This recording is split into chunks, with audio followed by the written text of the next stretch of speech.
should have told him. But I needed to know the truth.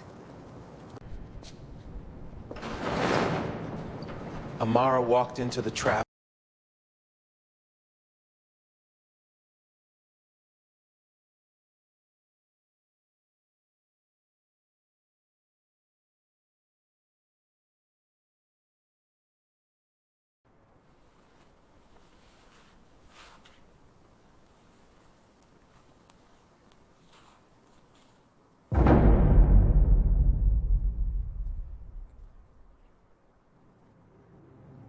The number hit 50 million, and the entire ballroom went silent, like someone had sucked all the oxygen out of the air. Amara stood frozen on the stage under blinding lights, her hands clenched so tight her nails bit into her palms, and she could feel 300 pairs of eyes burning into her skin, watching her humiliation like it was entertainment. The auctioneer stammered, trying to recover his composure, but before he could speak, a low, cold voice cut through the silence like a knife. "She's mine now." Amara's head snapped toward the sound, and her breath caught because standing at the back of the room, in a black suit that looked like it cost more than her family's house, was Kang Jihoon, her boss, the man she'd worked for in silent longing for 2 years, and the look in his dark eyes as they locked onto hers was so possessive, so absolutely feral, that her knees nearly buckled. Welcome to Black Seoul Romance Stories TV. Hit that like button, subscribe, and drop a comment telling me where you're watching from, because this story is about to get wild. 3 hours earlier, Amara had been standing in front of the mirror in a hotel suite that wasn't hers, wearing a dress she hadn't chosen, staring at a reflection she barely recognized. The red silk clung to every curve of her body, hugging her full hips, her thick thighs, her soft stomach, in a way that made her feel exposed and vulnerable. Her mother had picked it out, said it would help her fetch a higher price, and Amara had wanted to scream, wanted to rip the dress off and run. But running wasn't an option, not when her father's debts had put a target on her entire family, not when the Kwon syndicate had made it clear that either she paid with her body or her little sister would. Her hands shook as she applied lipstick the same shade as the dress, and she hated how beautiful she looked. Hated that she'd been reduced to this too, being sold like property to men who saw her as nothing more than a trophy or a possession. Her phone buzzed on the counter, and she glanced at it, hoping irrationally that it might be him, that Kang Jihoon might have somehow found out what was happening and was calling to tell her he'd fix it. But it wasn't him. It was Devon, her fiancé, the man she was supposed to marry in 3 months, and the message made her stomach turn. "I'll bid enough to make it look good, but don't worry, babe, we'll sort this out after." Amara stared at the message, her vision blurring with tears. He wasn't going to save her. He was going to let her be sold, and then what? Take her back like some kind of saint? She deleted the message and threw her phone into her purse, and when the escort knocked on the door to take her downstairs, she lifted her chin and walked out like she was walking to her execution because, in a way, she was.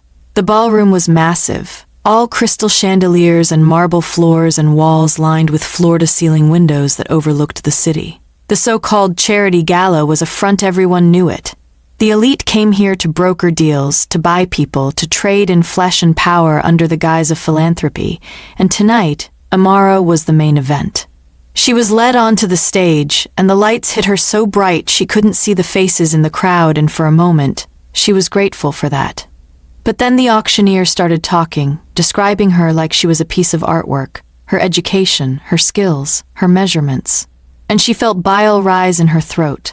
The bidding started low, a few thousand here and there from men whose voices she didn't recognize, and then Devon's voice rang out, 20,000. And there was a smattering of polite applause, like he was doing something noble. Amara wanted to spit at him, wanted to scream that 20,000 wouldn't even cover a fraction of what her family owed, but she stood there silent and still because that's what she'd been told to do. The bids climbed slowly, 30,000, 50,000, 75, and each number felt like another layer of her dignity being stripped away. And then she saw him. Kang Jihoon standing at the back of the room, partially hidden in shadow, but she would recognize that silhouette anywhere, the sharp line of his jaw, the way he held himself like he owned every space he entered.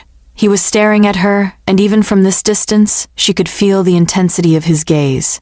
It burned through her, made her heart pound, made something low in her belly twist with a heat that had nothing to do with fear. Their eyes met, and for a second, the entire room disappeared. It was just him and her and the electric pull that had always existed between them. The pull she'd spent 2 years pretending didn't exist. The auctioneer called out, 100,000, going once, and Amara's breath hitched because that was more than Devon had, and she realized with dawning horror that she was about to be sold to a stranger. But then Jihoon moved. He stepped forward into the light, and his voice when he spoke was low and cold and absolutely final. $50 million. The room exploded into shocked whispers and gasps, and the auctioneer actually stumbled backward, his face going pale. I'm sorry, could you repeat that? 50 million, Jihoon said again, and this time his eyes never left Amara's. She's mine now. Devon shot to his feet, his chair scraping loudly against the floor. Now wait just a damn minute. You can't just... But Jihoon turned his head and looked at Devon, and whatever Devon saw in that look made him shut his mouth and sit back down like a scolded child. The auctioneer looked around the room, waiting for someone, anyone, to place a higher bid. But no one did because $50 million wasn't just a bid. It was a statement. It was a declaration of ownership and power, and everyone in that room knew better than to challenge Kang Jihoon. Sold, the auctioneer said weakly, and he banged the gavel like he was sealing Amara's fate. Jihoon walked toward the stage, and the crowd parted for him like he was royalty. He climbed the steps with slow, deliberate movements, and when he reached Amara, he stopped just inches away from her, close enough that she could smell his cologne, something dark and expensive that made her head spin. "Are you all right?" he asked quietly, and his voice was so different from the cold tone he'd used moments before. It was soft, almost gentle, and it made her want to cry. "No," she whispered, because she couldn't lie to him. She'd never been able to lie to him. He nodded like he'd expected that answer, and then he took off his suit jacket and draped it over her shoulders, covering her bare arms and the exposed curve of her cleavage. "Come," he said, and he held out his hand. Amara looked at his hand and then at his face, and she saw something there, something she couldn't quite name, but it made her feel safer than she'd felt in months. She placed her hand in his, and his fingers closed around hers, warm and strong and steady. He led her off the stage, and the crowd watched in silence as they walked toward the exit. Devon tried to intercept them, stepping into their path with his hands raised. "Amara, wait. We need to talk about this. You can't just leave with him. We're engaged." Jihoon stopped walking, and he looked at Devon with an expression of such utter contempt that Amara actually felt sorry for him for half a second. "She was engaged to you," Jihoon said. "Past tense. You gave her up the moment you let her walk onto that stage. Now move." Devon's face turned red, and he opened his mouth to argue, but one of Jihoon's security team appeared out of nowhere, a massive man in a black suit who put a hand on Devon's shoulder and physically moved him aside. Jihoon didn't even glance back. He just kept walking, and Amara followed him because what else could she do? Outside the hotel, a sleek black car was waiting, the door already open, and Jihoon helped her inside before sliding in next to her. The door closed, and suddenly they were alone, cocooned in leather and tinted glass in silence. Amara pulled his jacket tighter around herself and stared at her hands. "Why did you do that?" she asked, her voice barely audible. Jihoon didn't answer right away. The car started moving, gliding smoothly through the city streets, and when he finally spoke, his voice was rough. "Because I couldn't stand there and watch you be sold to someone else. You bought me. Yes. For $50 million. Yes?" She turned to look at him, and he was already looking at her, his dark eyes unreadable. "Because you're mine, Amara. You've always been mine. I was just too much of a coward to say it before." Her breath caught. "What? You heard me." He leaned closer, and she could see the tension in his jaw, the way his hands were clenched into fists on his thighs like he was holding himself back from reaching for her. "I have watched you for 2 years. I have wanted you for 2 years, and I did nothing because I told myself it was inappropriate, that you worked for me, that I had no right. But tonight, when I saw you on that stage, I realized I don't care about appropriate. I don't care about right. I only care about keeping you safe and keeping you mine." Amara's heart was racing so fast she thought it might burst out of her chest. You can't just say things like that." "Why not? It's the truth. Because I'm not some object you can just claim, because I have a life and feelings and—" "I know," he interrupted. I know you're not an object. I know you have a life, and I'm not trying to control you, Amara. I'm trying to save you. Your family owes the Kwon Syndicate $3 million, and they were going to use you to recoup that plus interest and sell you to the highest bidder, who would have done God knows what to you. I stopped that. I paid your family's debt in full, and I bought out your contract, which means you are free. She stared at him. Free? Free. You don't owe anyone anything, not the syndicate, not Devon, not me. You can walk away right now if you want. I'll have my driver take you anywhere you want to go. Amara didn't know what to say. Her mind was spinning, trying to process everything he'd just told her. You paid my family's debt? Yes. All of it? Yes. Why? Because I love you. The words hung in the air between them, and Amara felt like she'd been struck by lightning. You what? I love you. Jihoon said again, and this time he did reach for her, his hand cupping her face with a gentleness that made her want to weep. I have been in love with you since the day you walked into my office and told me my coffee order was pretentious. I have been in love with you through every late night, every business trip, every moment you smiled at me, and I had to pretend it didn't make my chest ache. And I should have told you sooner. I should have done something sooner, but I didn't, and I'm sorry. But I'm telling you now. I love you. And if you don't feel the same, that's fine, I'll respect that. But I need you to know. Amara couldn't breathe, couldn't think, couldn't do anything but stare at him, at this man who had just upended her entire world. I don't know what to say. Then don't say anything. Just let me take you somewhere safe. Let me give you time to think, and when you're ready, you can tell me what you want. She nodded because it was all she could manage, and Jihoon pulled his hand away and sat back, and the loss of his touch felt like a physical ache. The car pulled up in front of a tall building, and Amara recognized it as one of the most expensive residential towers in the city. Jihoon got out and offered her his hand again, and she took it and let him lead her inside. The penthouse was massive, all floor-to-ceiling windows and modern furniture, and a view of the city that took her breath away. A woman appeared, an older Korean woman with kind eyes who bowed slightly to Jihoon and then smiled at Amara. This is Mrs. Shin, Jihoon said. She manages my home. She'll show you to your room and get you anything you need. Amara nodded, and Mrs. Shin gestured for her to follow, but before she did, Amara turned back to Jihoon. Thank you, she said quietly, for saving me. His expression softened. You don't have to thank me, Amara. I would do anything for you. And the way he said it made her believe him. Mrs. Shin led her down a hallway to a bedroom that was bigger than Amara's entire apartment. There was a king-sized bed, a sitting area, a walk-in closet, and a bathroom that looked like something out of a spa magazine. Mrs. Shin opened the closet, and Amara saw that it was full of clothes all in her size, which should have been creepy but somehow wasn't because she recognized Jihoon's meticulousness in every detail. Mr. Kang had these brought in, Mrs. Shin said in accented English. He wanted you to be comfortable. Amara ran her fingers over a soft cashmere sweater. How did he know my size? Mrs. Shin smiled. Mr. Kang notices everything. And then she left Amara alone. Amara sat down on the edge of the bed and finally let herself fall apart. She cried for everything she'd lost, for the humiliation of being auctioned off, for the betrayal of Devon, who hadn't even tried to really save her.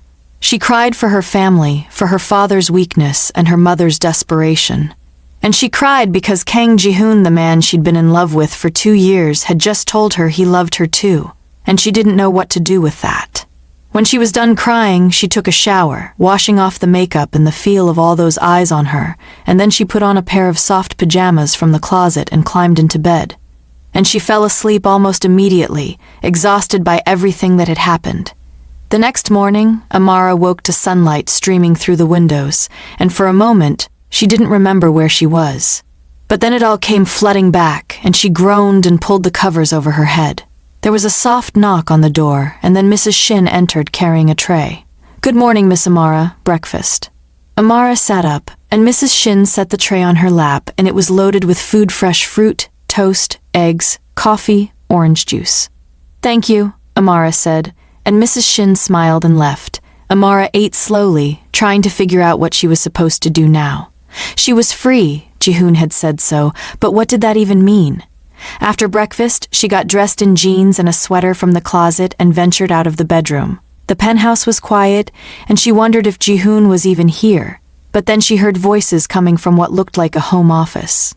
She walked closer and peered around the door. Jihoon was on the phone, speaking rapid Korean, and he looked tense, his jaw tight, his hand running through his hair. When he saw her, he immediately ended the call. "I'll handle it later," he said and hung up. "Good morning." "Morning," Amara said awkwardly. "Did you sleep well?" "Yeah, actually, I did. You?" "Not really," he admitted. "I had things to take care of." "Like what?" Jihoon hesitated and then gestured for her to come in and sit down. She did, and he sat across from her. "The Kwon Syndicate is not happy that I interfered last night. They see it as a loss of face, and they're making noise about retaliation." Amara's stomach dropped. "Retaliation against who?" "Against me, and by extension, against you." Fear shot through her. "What does that mean?" "It means that I have security on you 24/7. It means you don't go anywhere without one of my people, and it means that, until I handle this, you stay here where I know you're safe. You can't just keep me prisoner." "I'm not keeping you prisoner, Amara. I'm keeping you alive. There's a difference." She wanted to argue, but she could see the fear in his eyes, the genuine worry, and it stopped her. "How long?" "I don't know. A few days, maybe a week. I'm working on it." She nodded. "Okay. Okay?" He looked surprised. "You're not going to fight me on this? Would it do any good?" "No." "Then what's the point?" she said, and despite everything, she smiled a little. "Besides, you did just spend $50 million on me. The least I can do is let you protect your investment." His expression darkened.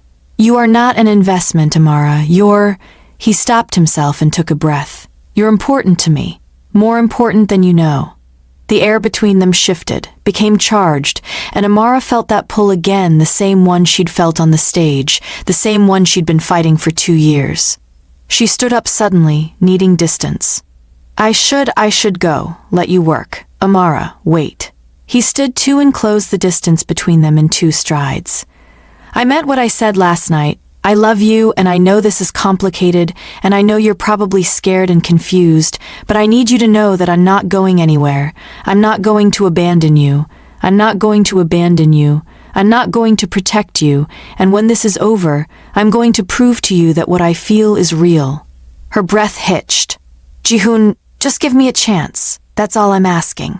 She looked up at him, at the intensity in his dark eyes, and she felt her walls crumbling. "Okay," she whispered. "Okay, I'll give you a chance." Relief flooded his face, and he reached out and tucked a strand of hair behind her ear, the gesture so tender it made her chest ache. "Thank you." And then, because she couldn't help herself, because she'd wanted to do this for 2 years, she leaned up and kissed him. It was just a brush of lips, soft and hesitant, but the effect was immediate. Jihoon froze for half a second, and then he kissed her back, and it was nothing soft about it anymore. His hands came up to cup her face, and he kissed her like he was starving, like she was air and he'd been drowning. And Amara kissed him back with equal desperation, her hands fisting in his shirt, pulling him closer. They broke apart, both breathing hard, and Jihoon rested his forehead against hers. "I've wanted to do that for so long," he murmured. "Me too," Amara admitted. "Then why did we wait?" "Because you're my boss, because it's complicated, because I was scared." "Are you still scared?" "Terrified," she said honestly, "but I'm doing it anyway." He smiled, and it transformed his entire face, made him look younger, less burdened. "Good, because I'm not letting you go, Amara, not now, not ever." And the possessiveness in his voice should have scared her, but instead it made her feel safe, cherished, wanted. And for the first time in months, she let herself believe that maybe things were going to be okay. That afternoon, Jihoon had to leave for a meeting, and Amara spent the time exploring the penthouse. It was huge and clearly expensive, but it didn't feel lived in. It felt more like a hotel than a home. There were no personal photos, no clutter, nothing that gave any insight into who Jihoon was outside of work. She found herself in his bedroom, which was as minimalist as the rest of the place, and she was about to leave when she saw a small framed photo on the nightstand. It was old, faded, and it showed a young Jihoon, maybe 12 or 13, standing next to a woman who looked like him. Same eyes, same serious expression. His mother, maybe? Amara picked it up and studied it, and she felt a pang of sadness because the boy in the photo looked so alone. "That's my Ioma." Jihoon's voice came from the doorway, and Amara jumped, nearly dropping the frame. "I'm sorry. I wasn't snooping. It's fine. He walked over and took the photo from her, looking at it with an expression that was hard to read. She died when I was 14. I'm so sorry. It was a long time ago, he said, but his voice was tight. She was the only family I had. My father left when I was young, and after she died, I was alone. I built everything I have from nothing, and I swore I would never be that powerless again, that I would never let anyone I cared about be hurt because I couldn't protect them. He looked at her. That's why I can't let anything happen to you, Amara. Because I care about you more than I've cared about anyone since she died. Amara felt tears prick her eyes. Jihoon, I know it's a lot. I know I'm asking you to trust me when you barely know me, but I need you to understand that I'm not doing this to control you. I'm doing this because losing you is not an option. She reached up and touched his face, and he leaned into her palm like he was starved for touch. I trust you, she said softly. I don't know why, but I do. He closed his eyes. Thank you. And then he kissed her again, and this time it was slow and deep and full of all the things he couldn't say out loud. Over the next few days, Amara settled into a strange new routine. She woke up in Jihoon's penthouse, ate breakfast that Mrs. Shin made, spent the day reading or watching TV or talking to Jihoon when he was home, and slowly, she started to feel like maybe this could be her life, like maybe she could be happy here. Jihoon was attentive without being overbearing. He checked in on her constantly, made sure she had everything she needed, and every night they had dinner together and talked about everything and nothing. And Amara found herself falling for him even harder than she already had. But the threat of the Kwon syndicate hung over them like a dark cloud. Jihoon didn't talk about it much, but Amara could see the stress in the set of his shoulders, the way he paced when he was on the phone, the way he sometimes didn't sleep. She wanted to help, but she didn't know how. So she just tried to be there, tried to be a source of comfort in the chaos. One night, about a week after the auction, Amara woke up to the sound of raised voices. She got out of bed and crept down the hallway, and she could hear Jihoon in his office, speaking in rapid, angry Korean. She didn't understand the words, but she understood the tone. He was furious. She knocked softly on the door, and the voices stopped. Come in, Jihoon called, and she opened the door to find him alone, his phone on the desk, his hands braced on the surface, his head bowed. Are you okay? She asked. No, he said flatly. What happened? The Kwon syndicate sent a message. They want a meeting. Isn't that good? Doesn't that mean they want to negotiate? It means they want to make an example of me, Jihoon said, and he looked up at her, and his eyes were hard. They think I disrespected them by interfering in their business, and they want compensation. What kind of compensation? The kind I'm not willing to give. Amara's heart started to race. What are you going to do? I'm going to end this once and for all. How? By making sure they understand that touching you or threatening me has consequences. The coldness in his voice sent a shiver down her spine. Jihoon, what does that mean? He walked over to her and took her hands. It means I'm going to handle it, and I need you to trust me. Can you do that? She wanted to say no, wanted to demand that he tell her exactly what he was planning, but she could see the determination in his eyes, and she knew he wouldn't back down. Yes, she whispered. I trust you. Good, because tomorrow I'm going to that meeting, and I'm going to make sure you never have to be afraid again.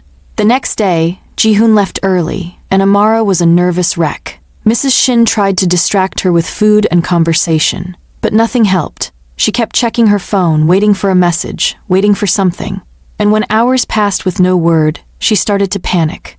What if something had happened? What if the syndicate had hurt him? What if she never saw him again? The thought made her physically ill, and she realized with startling clarity that she was in love with him, not the shallow attraction she'd felt before, but deep, consuming love, the kind that made the thought of losing him unbearable. It was late afternoon when the door to the penthouse finally opened, and Jihoon walked in, and Amara ran to him without thinking. Are you okay? Did they hurt you? What happened? She was running her hands over him, checking for injuries, and he caught her wrists gently. I'm fine, Amara.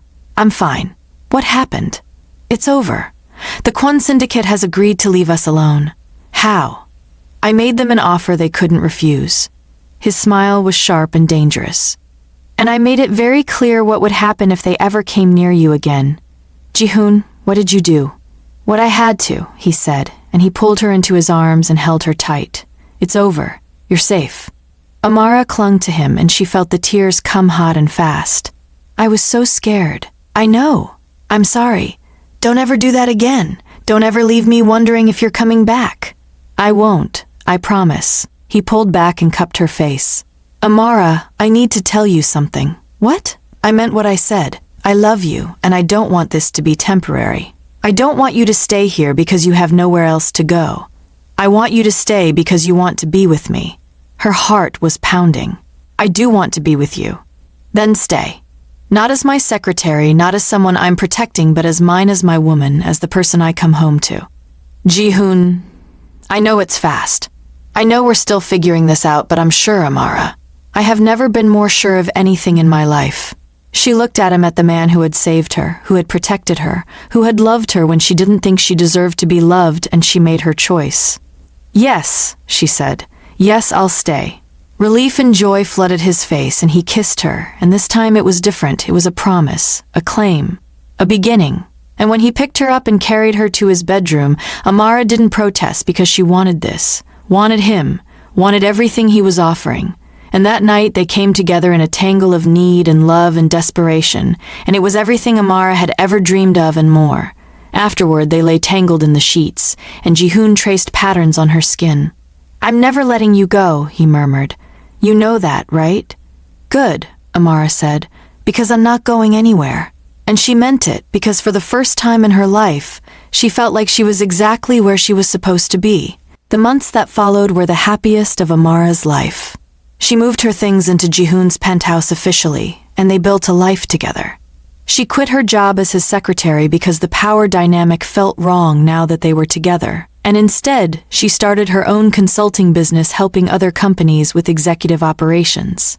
And she was good at it, good enough that within 6 months, she had a full roster of clients and was making her own money, which felt important. Jihoon supported her completely, even helped her make connections, and cheered her on when she landed big contracts. And Amara fell more in love with him every day. But it wasn't all easy. There were moments when Jihoon's past caught up with him, when he had to deal with threats or rivals or people who wanted to take what he'd built. And there were moments when Amara saw the darkness in him, the cold ruthlessness that he was capable of, and it scared her. But it also made her love him more because she understood that he did those things to protect the people he cared about, to protect her, and she couldn't fault him for that. One night, about 8 months after the auction, Amara and Jihoon were having dinner at an upscale restaurant when Devon walked in. Amara saw him first, and her whole body tensed. Jihoon noticed immediately. What's wrong? Devon's here. Jihoon's expression went cold, and he turned to look, and sure enough, Devon was standing near the entrance, scanning the room. When his eyes landed on Amara, his face lit up, and he started walking over. No, Jihoon said flatly, and he stood up and intercepted Devon before he could reach their table. Amara couldn't hear what they were saying, but she could see the anger on Devon's face, the sneer. And then she saw Jihoon lean in close and say something that made all the color drain from Devon's face. Devon took a step back, and then another, and then he turned and walked out of the restaurant without looking back. Jihoon returned to the table and sat down like nothing had happened. What did you say to him? Amara asked. I told him that if he ever spoke to you or looked at you or even thought about you again, I would make sure he regretted it. Jihoon, he had his chance, Amara, and he threw it away. He doesn't get another one. And the possessiveness in his voice made her stomach flutter because, as much as she hated to admit it, she loved that he was willing to fight for her, that he saw her as his and his alone. That night, when they got home, Jihoon pulled her into his arms and kissed her with a desperation that took her breath away. You're mine, he said against her lips. Say it. I'm yours, Amara whispered, and he kissed her again and again until she was dizzy with it. And then he made love to her with a tenderness that made her cry because she had never felt so cherished, so wanted, so completely and utterly loved. A year after the auction, Jihoon took Amara back to the hotel where it had all started. He'd rented out the entire ballroom, and when she walked in, she gasped because it was filled with flowers, thousands of them in every color and in the center of the room. Jihoon was waiting for her in a suit, looking so handsome it made her chest ache. What is this? She asked. This is me rewriting our story, he said, and he dropped to one knee and pulled out a small box. Amara, you walked into my life 2 years ago and you changed everything. You made me believe in love. You made me want to be better. And when I saw you on that stage a year ago, I knew I would do whatever it took to make you mine. And I did. But now I want to do this the right way. I want to ask you, not buy you. So Amara Okafor, will you marry me? Tears streamed down Amara's face, and she nodded. Yes, of course, yes. He slipped the ring onto her finger and stood and kissed her, and the applause that erupted around them made her realize that they weren't alone. She turned and saw that the room was filled with people her family, his colleagues, Mrs. Shin, and they were all clapping and cheering. And Amara laughed through her tears because this man had taken the worst night of her life and turned it into the best. They got married 3 months later in a small, intimate ceremony, and Amara wore a dress that she picked out herself, something soft and flowing that made her feel beautiful. And when Jihoon saw her walking down the aisle, his eyes filled with tears, and she knew that this was real, that this was forever. And when the officiant pronounced them husband and wife and Jihoon kissed her, it felt like coming home. A year after that, Amara stood in the nursery of their penthouse, her hand resting on her swollen belly, feeling their daughter kick, and Jihoon came up behind her and wrapped his arms around her. "How are my girls?" he murmured. "Perfect," Amara said, and she leaned back against him. "We're perfect." And she meant it because, against all odds, despite everything they'd been through, they had built something beautiful, something lasting, something real. And as she stood there in the arms of the man who had saved her, who had loved her, who had chosen her over and over again, Amara knew that this was her happily ever after. 2 years after the wedding, Amara's life had settled into a rhythm that felt both surreal and perfectly natural. She was now a mother to a beautiful 1-year-old daughter named Mina, who had Jihoon's dark eyes and Amara's full cheeks, and who had wrapped both of her parents completely around her tiny fingers. Amara's consulting business had grown beyond her wildest expectations. She now had a team of 5 people working under her, and she'd just been featured in a major business magazine as one of the top young entrepreneurs to watch. Jihoon had expanded his empire as well, acquiring 2 more companies and solidifying his position as one of the most powerful businessmen in the country. But despite all the success, despite the money and the power, the thing that mattered most to both of them was the family they'd built together. That morning, Amara was in the kitchen feeding Mina breakfast while Jihoon read through emails on his tablet. He was shirtless, wearing only pajama pants, and Amara still couldn't get over how gorgeous he was even after all this time, even after seeing him every single day. "You're staring," Jihoon said without looking up, and there was amusement in his voice. "Can you blame me?" Amara shot back, and he looked up then, and the heat in his gaze made her stomach flip. "Careful, Mrs. Kang, or we're going to end up back in bed, and we both have meetings this morning." "Promises, promises," she teased, and he stood up and came around the island and kissed her slow and deep until Mina banged her spoon on her high chair tray, demanding attention. They broke apart laughing, and Jihoon scooped his daughter up and spun her around, making her shriek with delight. And Amara watched them, her heart so full it felt like it might burst. Later that day, Amara was in her office downtown, meeting with a potential new client, when her phone rang. It was Jihoon, which was unusual because he never called during work hours unless it was important. She excused herself and answered. "Is everything okay?" "We have a problem." His voice was tight, controlled, but she could hear the anger underneath. "Someone leaked information about one of my deals to a competitor, and I think it came from inside my company." Amara's stomach dropped. "Do you know who?" "I have suspicions, but I need proof. I'm handling it, but I wanted to warn you that things might get messy for a few days." "Do you need me to do anything?" "Just keep yourself and Mina safe. I've already sent extra security to the house, and I'll have someone pick you up from work." "Jihoon, you're scaring me." "I'm sorry. I don't mean to, but I need you to be careful until I figure out who's behind this." Amara agreed, and when she hung up, she felt uneasy for the rest of the day. When her security detail picked her up that evening, she was relieved to see that it was Min Ye, one of Jihoon's most trusted men. "Everything okay at home?" she asked as they drove. "Yes, ma'am. Mr. Kang is already there with Miss Mina." When they arrived at the penthouse, Amara found Jihoon on the floor of the living room, playing with their daughter, building a tower of blocks that Mina kept gleefully knocking down. He looked up when Amara walked in, and the tension in his face eased slightly. Hey, yourself." She sat down next to them, and Mina immediately crawled into her lap. Did you figure out who the leak is? Yes, and I'm dealing with it tomorrow. His jaw tightened. It was someone I trusted, someone I brought into the company myself. I'm sorry. Don't be. It's a reminder that trust is earned, not given, and that I can't afford to be careless. That night, after they'd put Mina to bed, Amara found Jihoon standing on the balcony, staring out at the city. She wrapped her arms around him from behind, and he covered her hands with his. Talk to me, she said softly. I'm angry, he admitted. Angry that someone I trusted betrayed me. Angry that I didn't see it coming. Angry that it put you and Mina at risk. But we're safe. You made sure of that. This time. But what about next time? What if I'm not fast enough? What if something happens and I can't protect you? Amara turned him around to face her.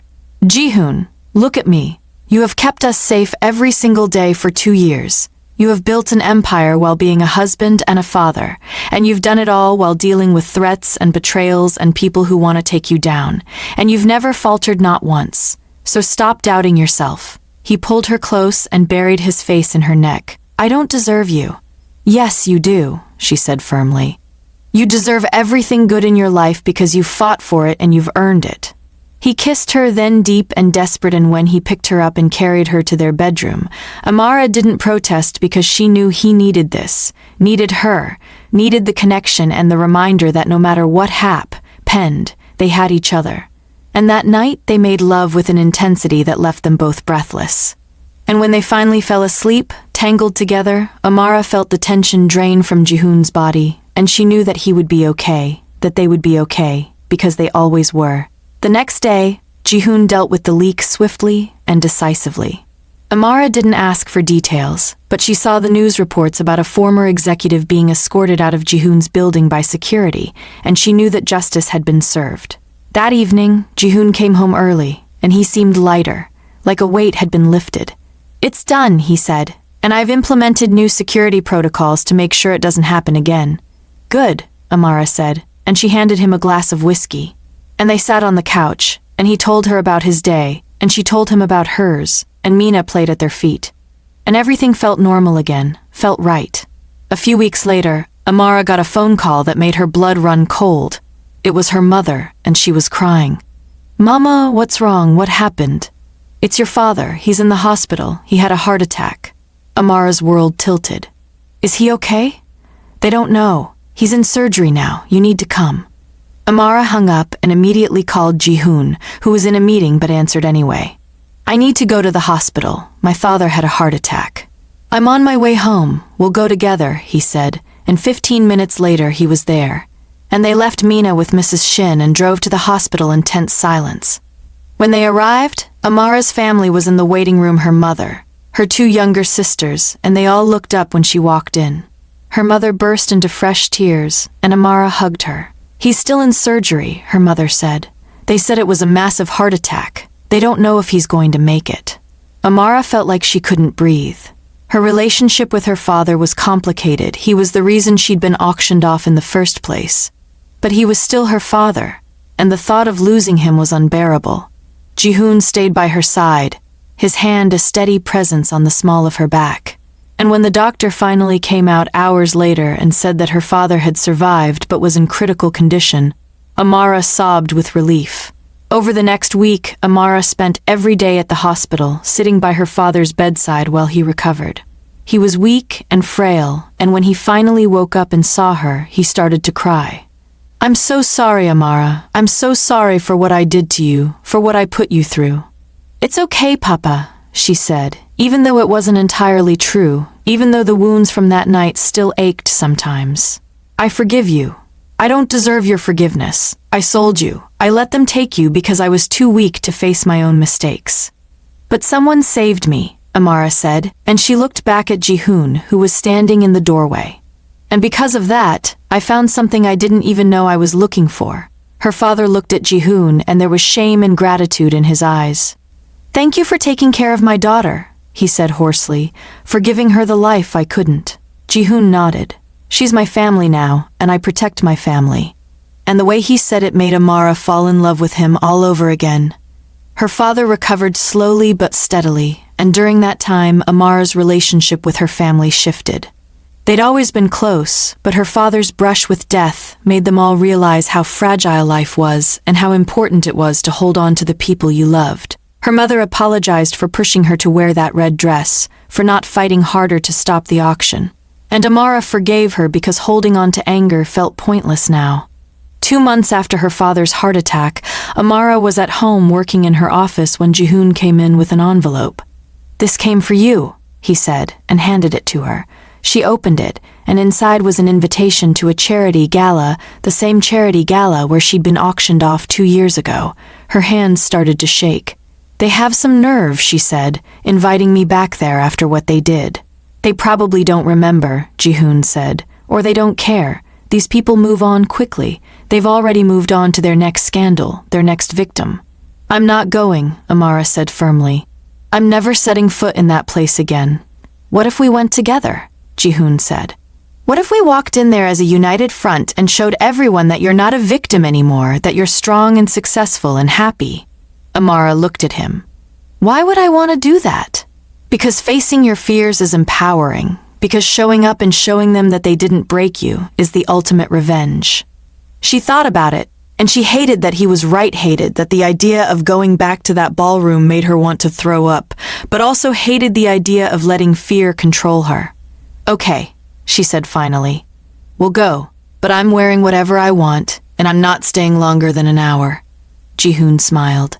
"Deal." The night of the gala, Amara stood in front of the mirror in a dress that was the complete opposite of the red one she'd worn 2 years ago.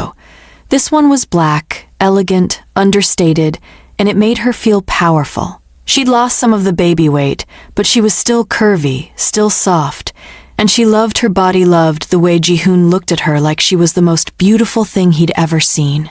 "You're stunning," he said, coming up behind her and kissing her neck. "And if anyone so much as looks at you wrong tonight, I'm going to make them regret it." "Down, boy," Amara said with a laugh. "We're there to make a statement, not start a war."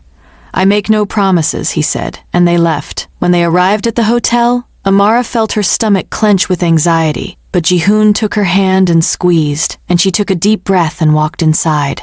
The ballroom was just as she remembered it, opulent, excessive, filled with people who had too much money and not enough conscience. But this time, she wasn't alone. This time, she had Jihoon beside her, and she was walking in as his wife, as a successful businesswoman, as someone who had survived and thrived. And the moment they entered the room, heads turned, whispers started. And Amara lifted her chin and smiled because she knew exactly what they were thinking. They were remembering that night 2 years ago, remembering the scandal, and wondering how she had the audacity to show her face here. And she didn't care. They made their way through the crowd, and people approached them cautiously, offering polite greetings and congratulations on their marriage. And Amara was gracious and charming because she refused to give them the satisfaction of seeing her rattled. And then she saw him across the room, Devon. He was with a woman Amara didn't recognize, blonde, thin, dripping with diamonds. And he looked miserable. When his eyes met Amara's, he froze, and she saw the regret flash across his face, saw the realization of what he'd lost. "Do you want to leave?" Jihoon asked quietly. "No," Amara said. "I want to stay. I want him to see exactly what he gave up."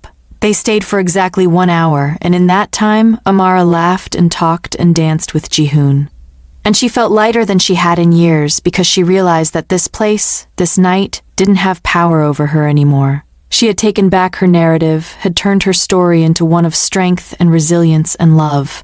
And when they finally left and drove home, Amara felt like she'd closed a chapter that had been haunting her for too long. "Thank you," she said to Jihoon, "for making me go, for being there." "Always," he said. "I'll always be there." 6 months later, Amara found out she was pregnant again, and the joy she felt was almost overwhelming. Mina was almost 2 now, running around and talking in full sentences, and the idea of giving her a sibling felt perfect. When Amara told Jihoon, he picked her up and spun her around and kissed her until she was dizzy. "We're going to have another baby," he said, his voice full of wonder. "We're expanding our empire." "Our empire," Amara laughed. "I like the sound of that." And she did, because that's what they'd built together, an empire of love and trust and family. The pregnancy was easier than the first one, and Amara worked up until the day she went into labor. Her business was thriving. She'd just signed a major contract with an international firm and she felt invincible. And when their son was born, healthy and screaming with a full head of black hair, Jihoon cried, and Amara cried. And Mina, who they'd brought to the hospital to meet her baby brother, looked at him with wide, curious eyes and said, "Baby!" And Amara's heart felt so full she thought it might explode. They named him D, after Jihoon's mother, because Jihoon wanted his son to carry a piece of the woman who had shaped him. And Amara thought it was beautiful. Life with 2 kids was chaotic and exhausting and absolutely perfect. Amara juggled her business and motherhood with help from Mrs. Shin and a nanny they'd hired. And Jihoon was an incredible father, hands-on and loving and completely devoted to his children. There were sleepless nights and tantrums and moments when Amara wondered how they were going to survive, but they did because they were a team, because they loved each other fiercely, and because they'd built something strong enough to weather any storm. 3 years after Dee was born, Amara was getting ready for bed when Jihoon came into the bathroom and leaned against the doorframe, watching her. "What?" she said, smiling at him in the mirror. "I was just thinking about how far we've come," he said, "about how 5 years ago I walked into that ballroom and made a decision that changed my entire life." "Changed both our lives," Amara corrected.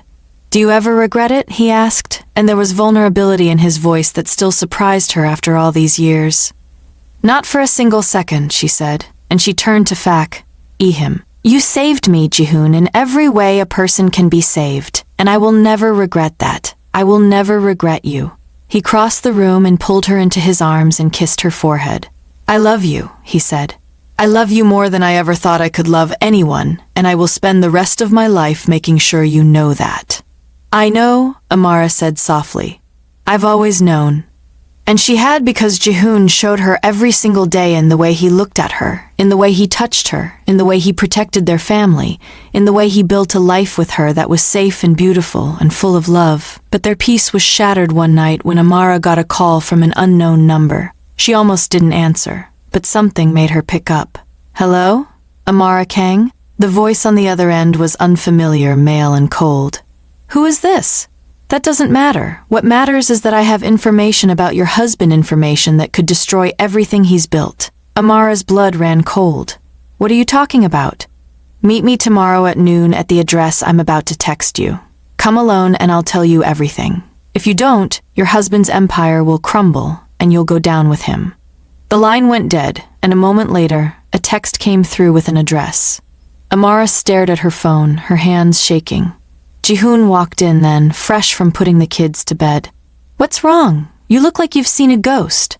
Amara hesitated. She should tell him, show him the message, but something held her back. What if this person was telling the truth? What if there was something about Jihoon's past that she didn't know? What if it was something that could hurt their family? "Nothing," she lied. "Just a weird sales call." Jihoon looked at her skeptically, but he didn't push. And that night, Amara lay awake, staring at the ceiling, wondering what she should do. The next morning, she made a decision. She told Jihoon she had a meeting with a client, and she left the house with her security detail.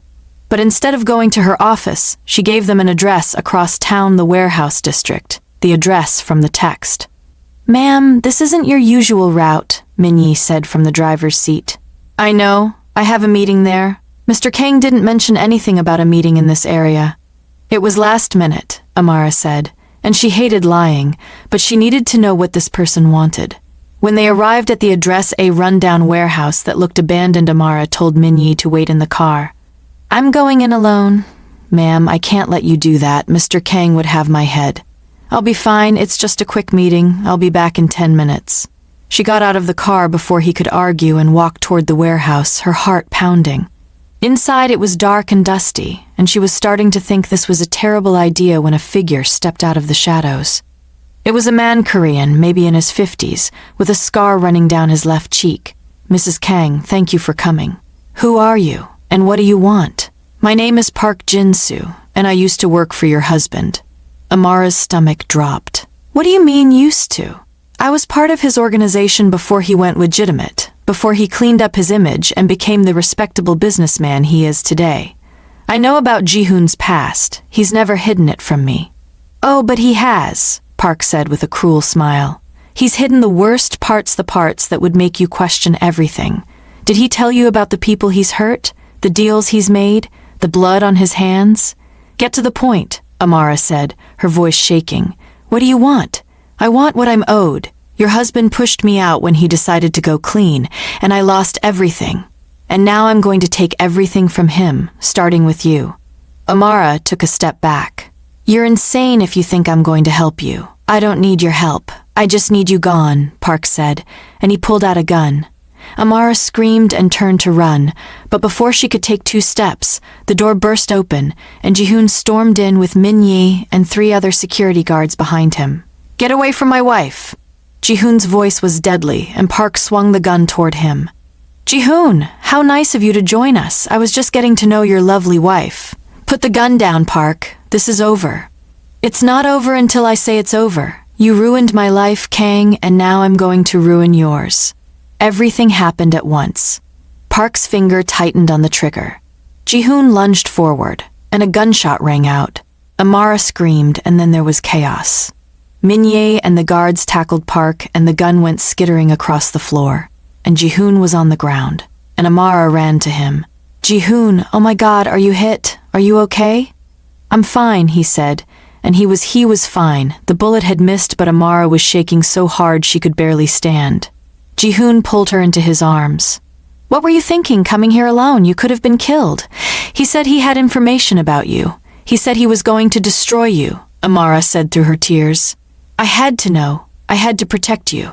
You protect me by staying safe, by trusting me, Jihoon said, and his voice was rough, not by putting yourself in danger. God, Amara, I thought I was going to lose you. I'm sorry, I'm so sorry, she sobbed, and he held her tighter. The police arrived and took Park away, and Jihoon gave his statement. And then he took Amara home. And once they were behind closed doors, he pulled her into the bedroom and held her while she cried. I was so scared, she said. I thought he was going to kill you. He was never going to get the chance, Jihoon said. I had Min-yi track your phone the moment you left the house. I knew something was wrong. You knew I was lying? You're a terrible liar, Amara. I've always known when you're keeping something from me. I should have told you. I should have trusted you. Yes, you should have, but I understand why you didn't. You were trying to protect our family, and I love you for that. But you need to promise me that you'll never do something like that again, that you'll come to me no matter what. I promise, Amara said, and she meant it.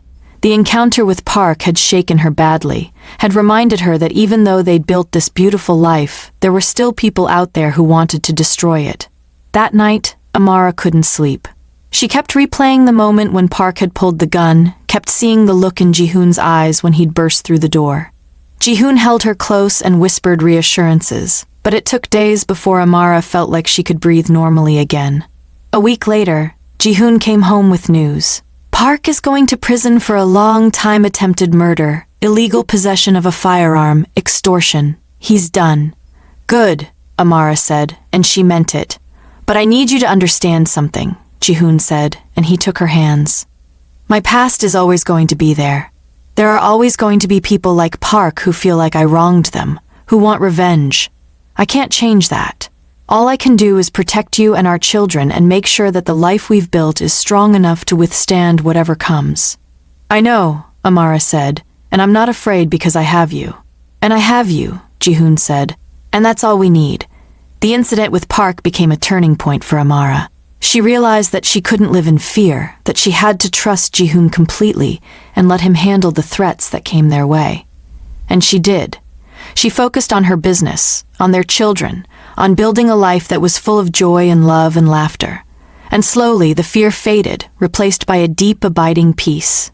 2 years later, Amara stood on the balcony of their penthouse, watching the sun set over the city. Mina was 6 now, and in school, and Dee was 4 and already showing signs of being just as stubborn as his father. Amara's business had expanded internationally, and Jihoon's empire was stronger than ever. They'd weathered storms and threats and challenges, and they'd come out the other side stronger.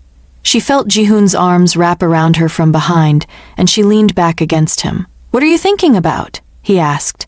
About how lucky I am, she said. About how that night 5 years ago was the worst and best night of my life. Best because I bought you for $50 million? He teased. Best because you chose me, Amara corrected. Because you saw me when I was at my lowest, and you didn't see someone to pity. You saw someone worth fighting for. Jihoon turned her around to face him. I saw the woman I was going to spend the rest of my life with. And I was right because here we are, 5 years later, and I love you more now than I did then. I love you too, Amara said, and she kissed him slow and deep and full of all the love she felt for this man who had saved her, who had given her a life beyond her wildest dreams, who had made her believe in happily ever afters.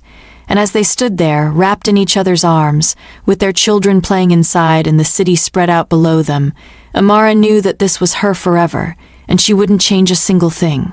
7 years after the auction, Amara woke up to the sound of rain pattering against the windows and the feeling of Jihoon's arm draped across her waist. She turned to look at him, and even after all these years, the sight of him still made her heart skip a beat. His hair was longer now, touching his collar, and there were fine lines at the corners of his eyes that appeared when he smiled, but he was still the most handsome man she'd ever seen. She traced her finger along his jaw, and his eyes opened slowly. "Good morning, Mrs. Kang," he murmured, his voice rough with sleep. "Good morning, Mr. Kang," she said, and kissed him softly. "What time is it?" "Early. The kids are still asleep." "Then come here." He pulled her closer and kissed her deeper, and Amara melted into him the way she always did because even after 7 years of marriage, the attraction between them hadn't dimmed if anything. It had grown stronger. They made love slowly, quietly, aware that their children could wake up at any moment. And when they were done, Jihoon held her close and pressed his lips to her forehead. "I have something to tell you," he said, and there was something in his tone that made Amara tense. "What is it?" "I've been offered a position on the Presidential Economic Advisory Council." Amara sat up and stared at him. "Jihoon, that's incredible. It means I'd be in the public eye more than I already am. It means every aspect of my past will be scrutinized, and it means that you and the kids will be under more scrutiny too." "Are you asking my permission?" Amara asked. "Because you don't need it. If this is something you want to do, then do it. We can handle whatever comes." Jihoon smiled and pulled her back down against him. "This is why I love you, you're fearless." "I'm not fearless. I'm just married to a man who taught me how to fight," she said and kissed his chest. "When do you have to decide?" "By the end of the week. Then we have time to talk about it with the kids, to make sure everyone's on board." Jihoon nodded, and they lay there in comfortable silence, listening to the rain until they heard small footsteps padding down the hallway. And then Mina burst into the room with Dee right behind her. "Mama! Appa! It's raining. Can we make pancakes?" Mina asked, climbing onto the bed. "Please, please, please," Dee added, and Jihoon laughed and scooped both kids into his arms. "Pancakes it is." They spent the morning in the kitchen, making a mess and laughing, and Amara watched her family and felt overwhelmed with gratitude because this, right here, was everything she'd ever wanted. Later that afternoon, after the kids were settled in front of a movie, Amara and Jihoon sat down in his office to discuss the advisory council position. "Tell me everything," Amara said, and Jihoon explained that the president was assembling a team of top business leaders to advise on economic policy, and that Jihoon's expertise in international trade and corporate restructuring made him an ideal candidate. "It's a 2-year commitment," he said, "and it would require me to be in the capital at least 2 days a week, which means more time away from home. But it's also an incredible opportunity," Amara said, "to shape policy, to make a real difference on a national level. Jihoon, you have to do this. What about the scrutiny? What about the reporters digging into my past, into our past?" "Let them dig," Amara said firmly. "We have nothing to hide. Our story might be unconventional, but it's ours, and I'm not ashamed of it. Are you?" "Never," Jihoon said. "I just don't want you or the kids to be hurt by people twisting the narrative." "Then we control the narrative," Amara said. "We tell our story on our terms before anyone else can, and we make it clear that we're a united front." Jihoon looked at her with so much love it made her breath catch. "How did I get so lucky?" "You paid $50 million for me," Amara said with a grin. "That's a pretty solid investment." Jihoon laughed and pulled her into his lap. "Best money I ever spent," he said and kissed her. And they stayed like that until Mina came running in, asking for a snack. That week, Jihoon accepted the position on the advisory council, and 2 weeks later, he and Amara sat down for an exclusive interview with a major news network. They decided to get ahead of the inevitable questions about their relationship by telling their story themselves. The interviewer was a woman in her 40s, professional and direct, and she started with the obvious question. Mr. and Mrs. Kang, your love story is certainly unconventional. You met when Mrs. Kang was your secretary, and you married after she was auctioned off at a charity event. Can you walk us through what happened that night? Amara took a deep breath, and Jihoon squeezed her hand, and she began. I was in a desperate situation. My family owed money to some very dangerous people, and to settle the debt, I was put up for auction at what was disguised as a charity gala. I was humiliated, I was terrified, and I felt completely powerless. And then Jihoon bid $50 million and took me out of there. And Mr. Kang, why did you do that? The interviewer asked. Because I was in love with her, Jihoon said simply. I had been for 2 years. I'd watched her work. I'd watched her handle impossible situations with grace and intelligence, and I'd fallen for her. But I never acted on it because she worked for me, and I didn't want to abuse that power dynamic. And then I saw her on that stage, and I realized I didn't care about propriety anymore. I cared about saving her. But you bought her, the interviewer pressed. Doesn't that perpetuate the very power dynamic you claim to have been worried about? It does, Jihoon acknowledged, and I'm not proud of the fact that our relationship started that way. But I gave Amara a choice the moment we left that gala. I told her she could leave, that I would annul the marriage and make sure she was taken care of financially. But if she stayed, it would be because she wanted to, not because she felt obligated. And you chose to stay? The interviewer said, looking at Amara. I did, Amara said, because Jihoon showed me in that moment and in every moment since that he saw me as an equal, as a partner, not as property. He respected my autonomy, he supported my ambitions, and he loved me unconditionally. And 7 years later, I can say without hesitation that marrying him was the best decision I ever made. The interview aired 2 days later, and the response was overwhelming. Some people praised them for their honesty, for turning a traumatic situation into a love story. Others criticized Jihoon for perpetuating human trafficking, even though Amara had made it clear that she'd had agency in the situation. But overwhelmingly, the response was positive. People connected with their story, with the idea that love could be found in the darkest moments and that redemption was possible. Amara's social media following exploded, and she started getting requests for speaking engagements from women's groups and business organizations. She accepted a few and found that she loved sharing her story, loved empowering other women to take control of their narratives. One evening, after a particularly successful speech at a women's leadership conference, Amara came home to find Jihoon waiting for her with a glass of wine. How did it go? He asked. Amazing, Amara said, collapsing onto the couch next to him. I talked to over 500 women, and so many of them came up to me afterward to share their own stories of overcoming adversity. It was incredibly moving. I'm so proud of you, Jihoon said. You've turned your pain into purpose, and that's extraordinary. I learned from the best, Amara said and kissed him. Speaking of which, how was your day in the capital? Productive. We're working on a trade agreement that could bring thousands of jobs to the country, but it's complicated, and there are a lot of competing interests. You'll figure it out. You always do, Amara said, and Jihoon smiled. I love your faith in me. I love you, she said, and he pulled her close. And they sat there in comfortable silence until Mina came downstairs in her pajamas. Mama, I can't sleep, she said, and Amara opened her arms and Mina climbed into her lap. Bad dream, baby? No, I just miss you. You've been gone a lot lately. Amara's heart clenched with guilt. I know, sweetie, and I'm sorry. Mama's been busy with work, but I'm here now. What do you say we read a story together? Mina nodded, and they went upstairs, and Amara read her favorite book 3 times until she finally fell asleep. And when Amara came back downstairs, Jihoon was waiting. She's right, you know. You have been gone a lot. I know, Amara said, and I feel terrible about it, but this opportunity to speak, to connect with women who need to hear that they're not alone, it feels important. It is important, Jihoon said, but so is being present for our kids. Maybe we need to find a better balance. Amara nodded. You're right. I'll cut back on the speaking engagements, focus on the ones that really matter. And I'll try to reduce my time in the capital, maybe do more virtual meetings. Jihoon said. We're a team. We figure this out together. Together, Amara agreed, and they spent the rest of the evening planning out a schedule that would allow them both to pursue their careers while still being present for their children. It wasn't perfect, but it was a start. 2 months later, Amara was in her office when she got a call from an unknown international number. She almost didn't answer, but curiosity got the better of her. Hello? Mrs. Kang?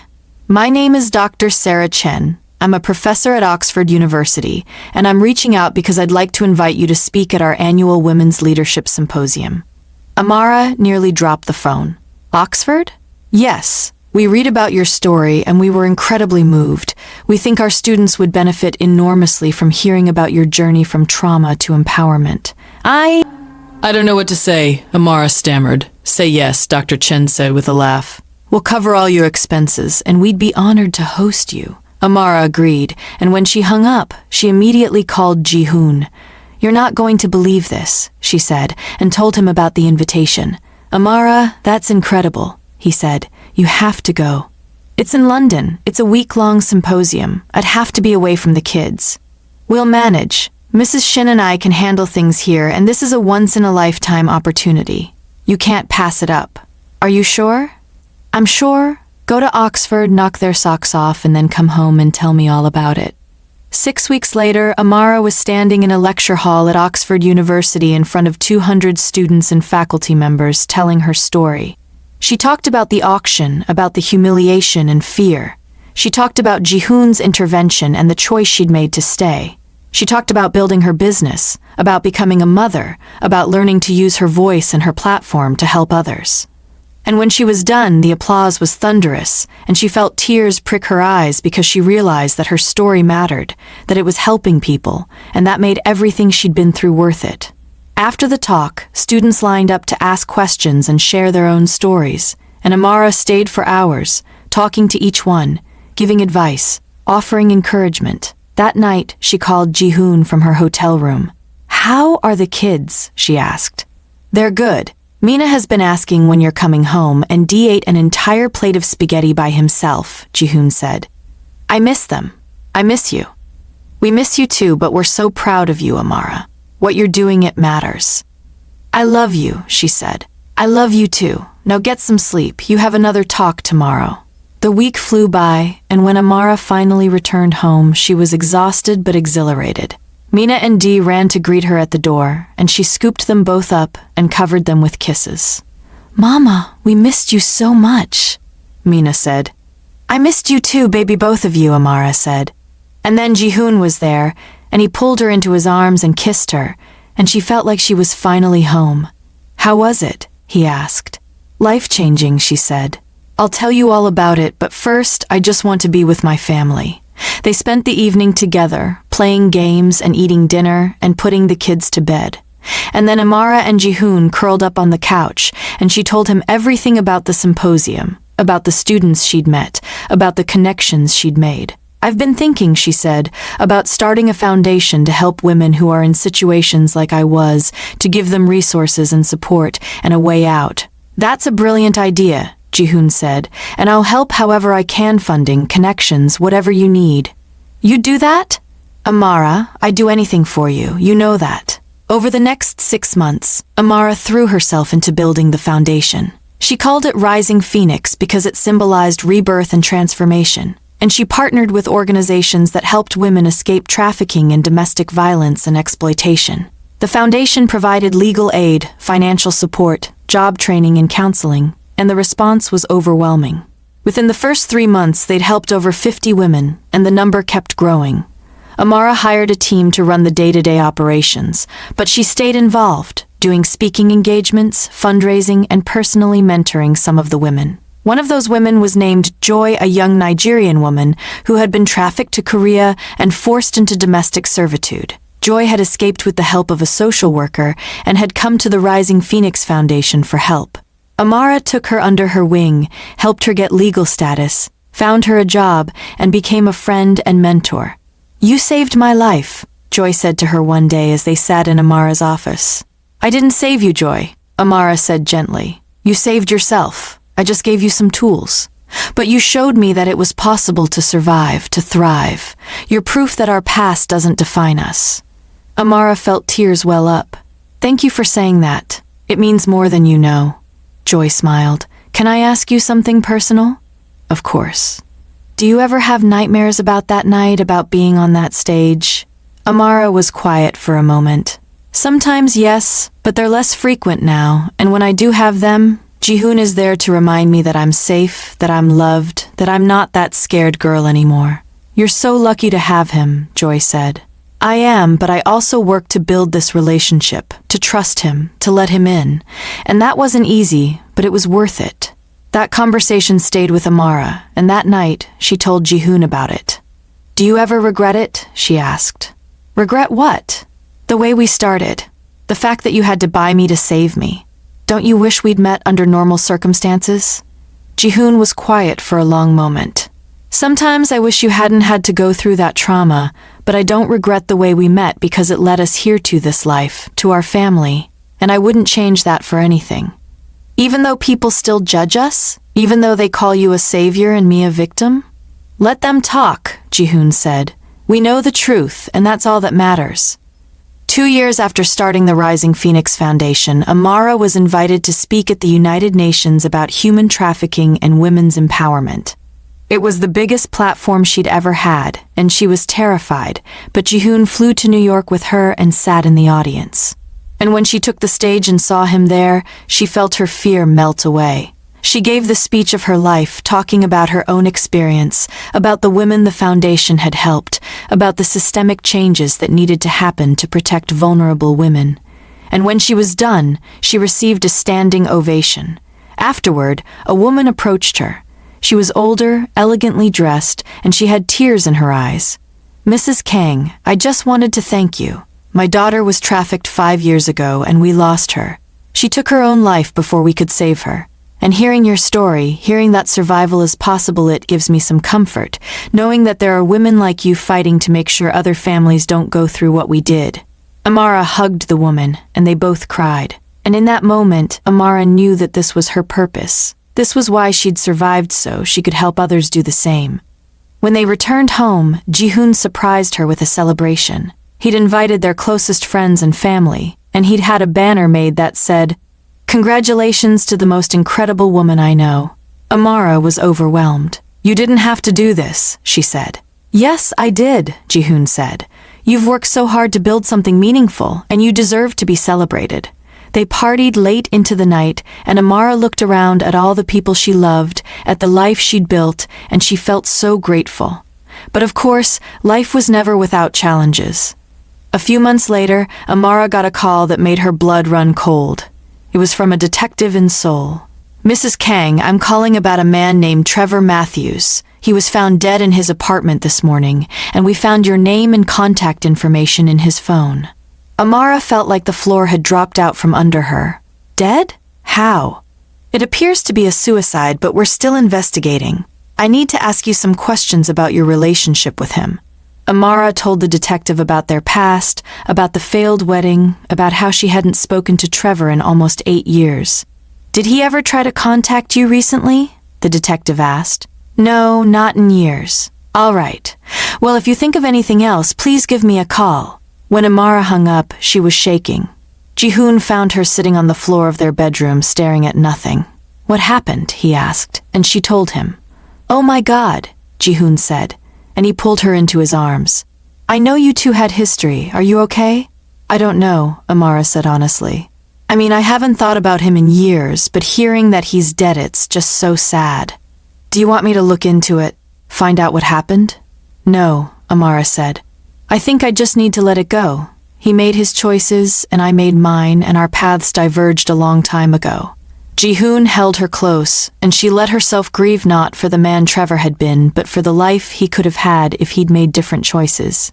A week later, Amara received a letter. It had been forwarded from her old address, and when she opened it, she saw that it was from Trevor. It was dated 2 weeks before his death.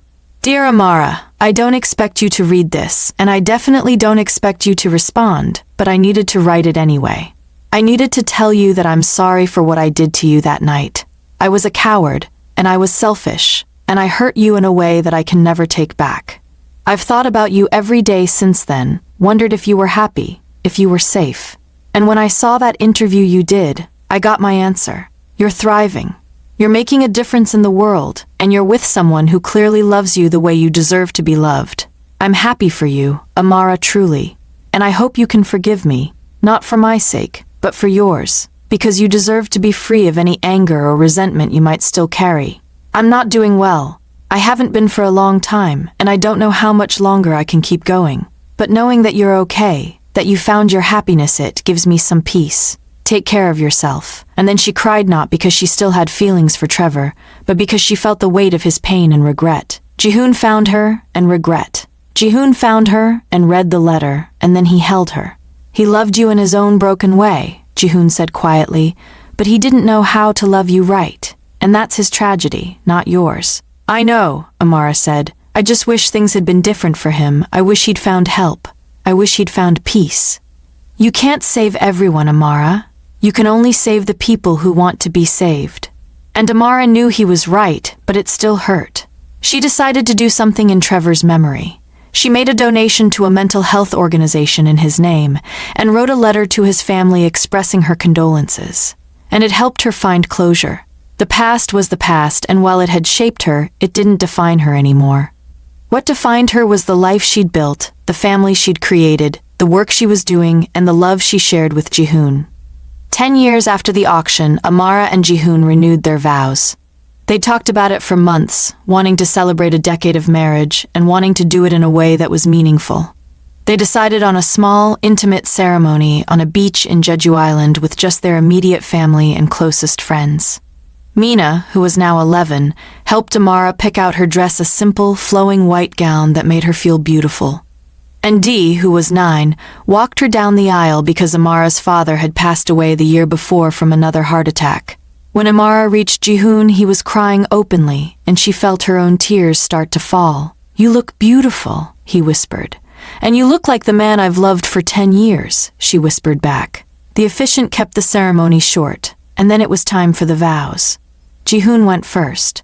Amara, 10 years ago, I made a choice that changed my life. I chose you, and every day since then, I've woken up grateful for that choice. You are my partner, my best friend, the mother of my children, and the love of my life. You've challenged me, supported me, and loved me unconditionally.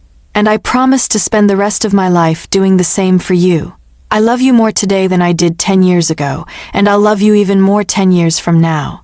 Amara was full-on sobbing now, and she took a shaky breath before saying her own vows. Jihoon, 10 years ago, you saved me, but not in the way people think.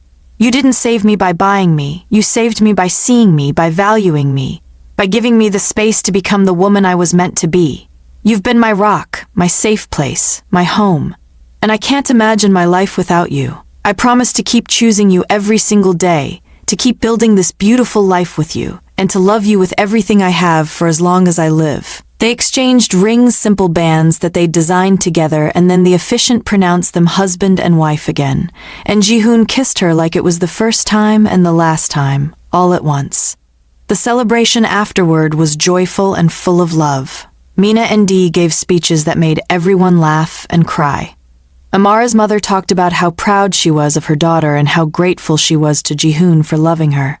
And Jihoon's business partner gave a toast about how Jihoon had become a better man because of Amara's influence. And as the sun set over the ocean, Amara and Jihoon stood at the water's edge, hand in hand. This has been the best day, Amara said. Second best, Jihoon corrected. The best was the day I first saw you. You're such a romantic, Amara teased. Only for you. They stayed on Jeju Island for a week, just the two of them, while Mrs. Shin watched the kids. And they spent the days exploring the island and the nights making love and talking about their dreams for the future. I want to expand the foundation globally, Amara said one night as they lay in bed. I want to help women all over the world, not just in Korea. Then let's do it, Jihoon said. I'll help you build the infrastructure, make the connections, whatever you need. You really mean that? Amara, I've never been more serious. I believe in what you're doing and I want to support it in any way I can. When they returned home, Amara started working on the global expansion. It took 2 years of planning, fundraising, and building partnerships, but eventually, Rising Phoenix opened offices in 5 countries and helped thousands of women escape exploitation and rebuild their lives. Amara traveled constantly, giving speeches, meeting with government officials, and personally mentoring women. And while it was exhausting, it was also incredibly fulfilling. Jihoon, meanwhile, had become one of the most influential voices in economic policy. His work on the advisory council had led to major reforms in trade and labor laws, and he'd been approached about running for political office. But he'd turned it down. "I can do more good where I am," he told Amara, "and I don't want to put our family through the scrutiny of a political campaign." "I'd support you if you wanted to do it," Amara said. "I know you would, but I don't want to. My priority is you and the kids and the work we're doing together, and I don't want anything to jeopardize that." Mina was now 13 and showing an interest in social justice. She'd started volunteering at the Rising Phoenix Foundation, helping with administrative tasks and mentoring younger girls. And Amara was so proud of the young woman she was becoming. Dee was 11 and had inherited his father's head for business. He was always coming up with ideas for new ventures, and Jihoon loved encouraging his entrepreneurial spirit. "We have good kids," Amara said to Jihoon one night. "We really do," he agreed. "And it's because you're an amazing mother. We're an amazing team," Amara corrected. On the 10-year anniversary of the Rising Phoenix Foundation, Amara organized a gala to celebrate and raise funds. It was held in the same ballroom where she'd been auctioned off 12 years earlier, and she'd chosen the location deliberately. "I want to take back that space," she'd told Jihoon. "I want to transform it from a place of trauma to a place of triumph." The gala was a massive success, raising over $10 million and featuring speeches from women the foundation had helped. Joy, who Amara had mentored years earlier, was now working as a social worker.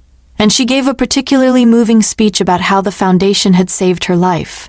As Amara stood on the stage, looking out at the crowd of supporters, she felt overwhelmed with emotion. 12 years ago, I stood on this stage as a victim," she said. "I was terrified, humiliated, broken. But one man saw me not as a victim, but as a person worth saving, worth loving.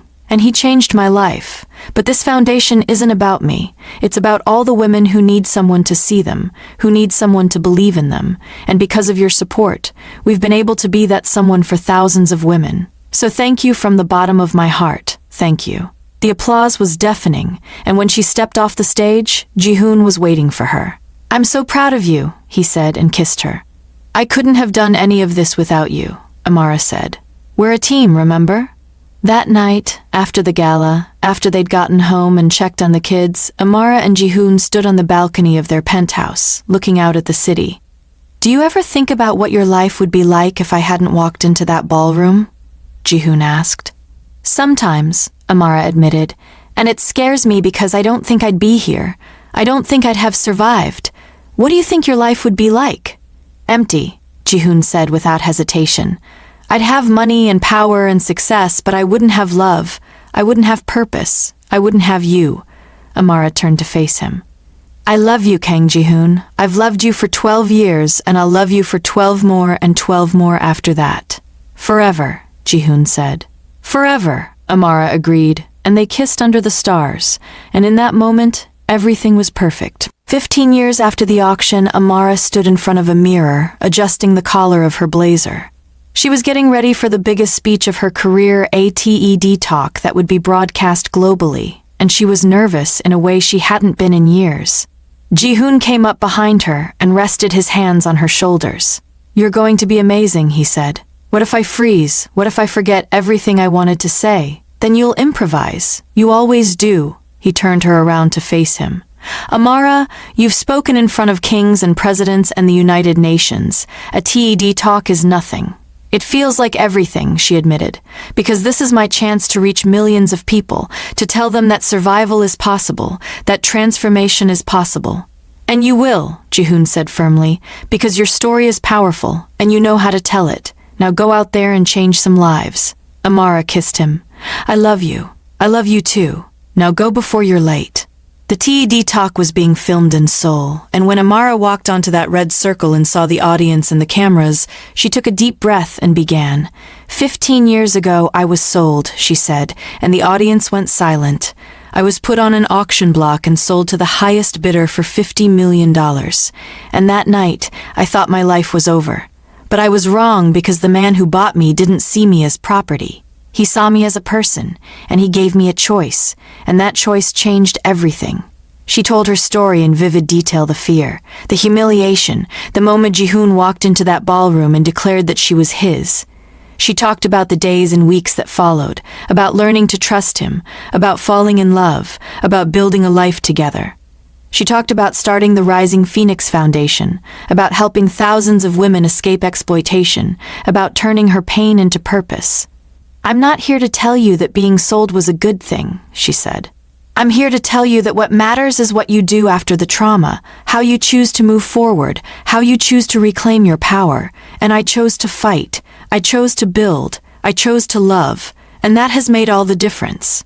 When she finished, the audience rose to their feet in a standing ovation, and Amara felt tears stream down her face because she knew that this message was going to reach people who needed it, people who were still in the darkness, still fighting to survive.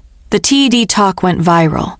Within 24 hours, it had been viewed over 5 million times, and the comments were overwhelming. People shared their own stories of trauma and survival. People thanked her for giving them hope. People said that her words had saved their lives. And Amara read every single comment and cried because this was why she did it. This was why she kept telling her story. The media requests came flooding in. Everyone wanted to interview her, to hear more about her journey. And while Amara was selective about what she accepted, she did say yes to a few major outlets. One of those was a documentary series about women who had overcome extraordinary circumstances. The filmmakers followed Amara for 6 months, documenting her work with the foundation, her family life, her speaking engagements. And the final product was a powerful 3-part series that aired on a major streaming platform and won several awards. Jihoon appeared in the documentary too, talking about his decision to bid on Amara, about falling in love with her, about the life they'd built together. "People ask me if I regret the way we started," he said in one segment, "and my answer is always the same. I regret that Amara had to experience that trauma, but I don't regret the fact that I was there to stop it. I don't regret the fact that we found each other, and I definitely don't regret the 15 years of marriage and the family and the life we've built because it's been the greatest privilege of my life." When Amara watched that segment, she sobbed because even after 15 years, Jihoon still had the ability to make her feel like the most loved woman in the world. Mina was now 16 and had started applying to universities. She wanted to study international law with a focus on human rights, and Amara couldn't have been prouder. "You're going to change the world," she told her daughter one day as they sat together, going through college brochures. "I learned from the best," Mina said. "You and Appa have shown me what it means to use your privilege and your platform to help others, and I want to do the same. Just promise me you'll also make time to enjoy your life, to fall in love, to have adventures." "I promise, Mama," Mina said and hugged her. Dee was 13 now and going through that awkward teenage phase where he was all elbows and attitude, but underneath the teenage bravado, he had a kind heart and a sharp mind. He'd started his own small business, buying and reselling limited edition sneakers, and he was making a surprising amount of money. "I'm going to be a CEO just like Appa," he announced one night at dinner. "Is that so?" Jihoon said, trying not to smile. "Yes, and I'm going to be even more successful than you." "I don't doubt it," Jihoon said, "but remember that success isn't just about money. It's about impact. It's about making a difference." "I know, Appa. You tell me that like every day," Dee said, rolling his eyes. But Amara saw the way he looked at his father with admiration and respect, and she knew that Jihoon's lessons were sinking in. One evening, Amara got a call from a number she didn't recognize. She answered, and a woman's voice said, "Mrs. Kang, my name is Lisa Chen. I'm a literary agent, and I wanted to talk to you about writing a book." "A book about what?" Amara asked. "About your life, your story. I think it would be incredibly powerful, and I think it would reach people who need to hear it. I've already spoken to several publishers, and there's significant interest." Amara was stunned. I don't know. I've never thought about writing a book." "You don't have to write it yourself," Lisa said. "We can get you a ghostwriter, someone who can help you organize your thoughts and tell your story in the most compelling way possible." Just think about it and give me a call if you're interested. That night, Amara told Jihoon about the offer. What do you think? She asked. I think you should do it, he said. Your story deserves to be told in a format that will last, that people can return to again and again. A book does that in a way that speeches and interviews can't. But what if people judge me? What if they say I'm exploiting my trauma for profit? Then let them say it, Jihoon said. You know the truth. You know that everything you do is to help others, and that's all that matters.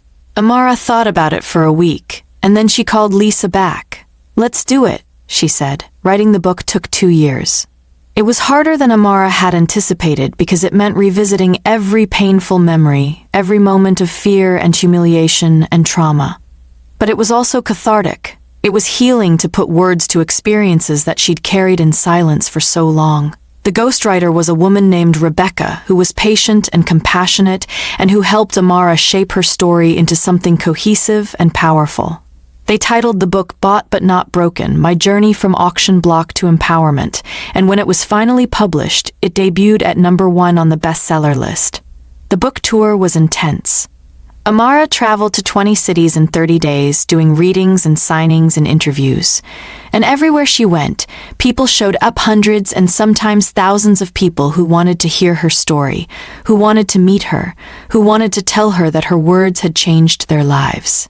One woman in particular stood out. She was young, maybe early 20s, and she waited in line for over 2 hours to get her book signed. When she finally reached Amara, she burst into tears.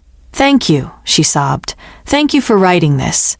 I was trafficked 3 years ago, and I've been trying to rebuild my life. And reading your book made me realize that I'm not alone, that I can survive this. Amara came around the table and hugged her. You're not alone, she said. You're so strong, and you're going to get through this. How do you know? The woman asked. Because you're here, because you're fighting, because you're still standing, and that takes courage. The woman nodded and wiped her tears, and Amara signed her book with a personal message. To Sarah, you are brave, you are worthy, you are loved. Keep fighting. And when the woman walked away, clutching the book to her chest, Amara felt overwhelmed with emotion because this was why she'd written it. This was why she kept sharing her story.